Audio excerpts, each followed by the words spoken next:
Programme में आने में थोड़ा सा देर हो गई मेरे को, और अगर मैं यहाँ नहीं आ पाता तो शायद अपने आप को ज़िंदगी भर माफ़ नहीं कर पाता। आगरा की सरजमी पर आके आपने ये जो रोशनाई जगाई है, ये वाकई में हम तो उस अल्लाह ताला से दुआ करेंगे। जी हाँ। अल्लाह ताला से दुआ करेंगे कि आप जैसे 10-20 और नेक दिल और इतने पढ़े लिखे, इतने इंटेलेक्चुअल आदमी और पैदा करें, जिससे कि जाके आप भारत का कोना कोना, देश का कोना कोना रोशन करें। तहे दिल से स्वागत आपका। मेरा एक छोटा सा सवाल से पहले थोड़ा सा, एक हमारे भी गुरु ग्रंथ साहब के अंदर गुरु नानक साहब ने पूरी दुनिया का चक्कर लगाया, जिसके अंदर मक्का मदीना भी शामिल है। और जैसा कि एक सवाल इससे पहले हो चुका है कि गैर मुस्लिम जो है मक्का मदीना में अलाउड नहीं, या वहाँ का कैंटोनमेंट जो है अलाउ परमिशन नहीं देता। मगर ये तो तय है, आप मानते हैं, इस्लाम मानता है, हम मानते हैं, हमारे ग्रंथों के अंदर दर्ज है। गुरु नानक साहब के 2 चेले थे, एक बाला और एक मर्दाना, एक हिंदू और एक मुस्लिम। मर्दाना की बहुत ख्वाहिश थी कि मुसलमान जब तक पूरा मुसलमान नहीं कहलाने का हकदार, जब तक कि वो काबा का दर्शन ना कराए, तो गुरु नानक साहब उसको लेके और काबा गए।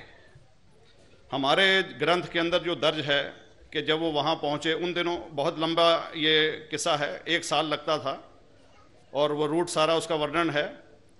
और वहाँ जब मक्का, जो मस्जिद के बाहर साथ ही एक दीवार थी, जहाँ पर के भारत के जो मुसलमान दर्शन करने जाते थे काबा के, वो उनको वहाँ ठहराया जाता था। वहाँ की देखभाल जो करता था वो मुल्ला जीवन करता था। जब गुरु नानक साहब अपने चेलों के साथ में वहाँ पर पड़े थे, तो सुबह जब मुल्ला जीवन वहाँ की सफाई करने के लिए आया, तो उसने देखा गुरु नानक साहब के जो पैर थे वो काबा की तरफ थे। वो गुस्से में चिल्लाया कि ये कौन काफिर है जो कि काबा की तरफ पैर करके पड़ा है, और उसने गुस्से के अंदर आके उनके पैरों को झटका दिया, दूसरी तरफ किया। तो हमारे ग्रंथ के अंदर दर्ज जो किस्सा है उसके अंदर ये है कि काबा भी उस समय हिल गया, जिधर गुरु नानक के पैर जाते थे काबा उधर मुड़ता था। तो वो जोर से चिल्लाया, ये कोई हजरत है, ये कोई औलिया है। तो उस समय के जो काजी थे मक्का के, काजी रुकनुद्दीन साहब थे, और शाह शरफ, कई हस्तियों के नाम हैं उसमें।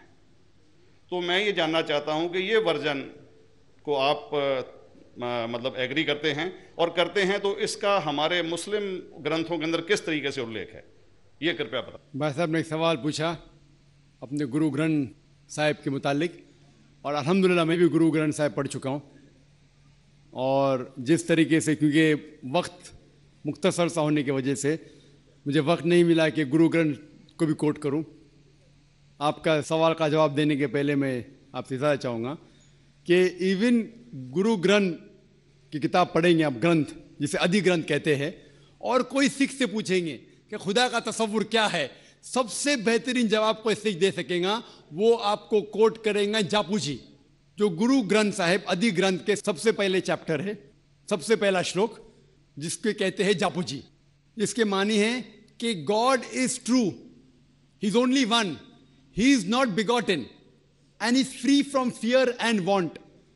क्योंकि मैंने अंग्रेजी में पढ़ा हूं, इसलिए मैं अंग्रेजी में उसे कह रहा हूं कि खुदा एक ही है, वो हक है, और वो ना किसी को जना है ना किसी को जनेगा, और वो इमॉर्टल है, ना कभी मर सकता है।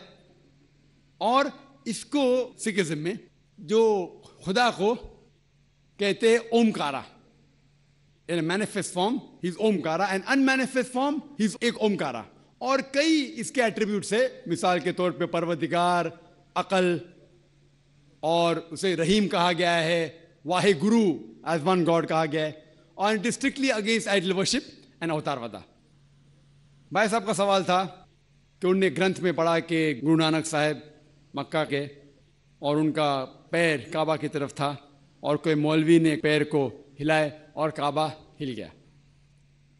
क्योंकि ये age of science and technology है, अगर कोई चीज़ जो किताब हजारों साल पहले लिखी गई है, 10,000 साल या 4,000 साल, तो शायद उसके बारे में हिस्टोरिकल रिकॉर्ड मिलना मुश्किल है। हालांकि इवन जीसस क्राइस्ट के बारे में 2000 साल हिस्टोरिकल रिकॉर्ड है क्योंकि सिखिज्म जो एकदम नया मज़हब है, जितने मज़ाहिब के मुकाबले हिंदुस्तान में नया है, कुछ सैकड़ों साल पहले 15th सेंचुरी में, toward the end of the 15th century, Guru Nanak साहब जो पंजाब के थे, ये मज़हब तो कायम हुआ हार्डली 400-500 ईयर, 400-500 साल।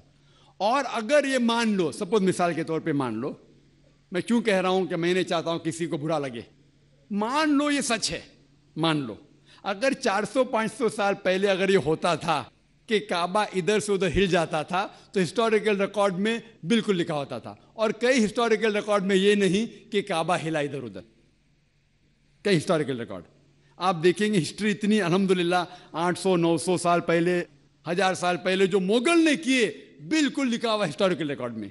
तो ये कहना कि गुरु नानक साहब वहां गए और काबा हिल गया, ये बिल्कुल साइंस के खिलाफ है, क्योंकि साइंस में कोई भी रिकॉर्ड नहीं है, वहां के देश के रिकॉर्ड में कहीं भी नहीं कि काबा हिला।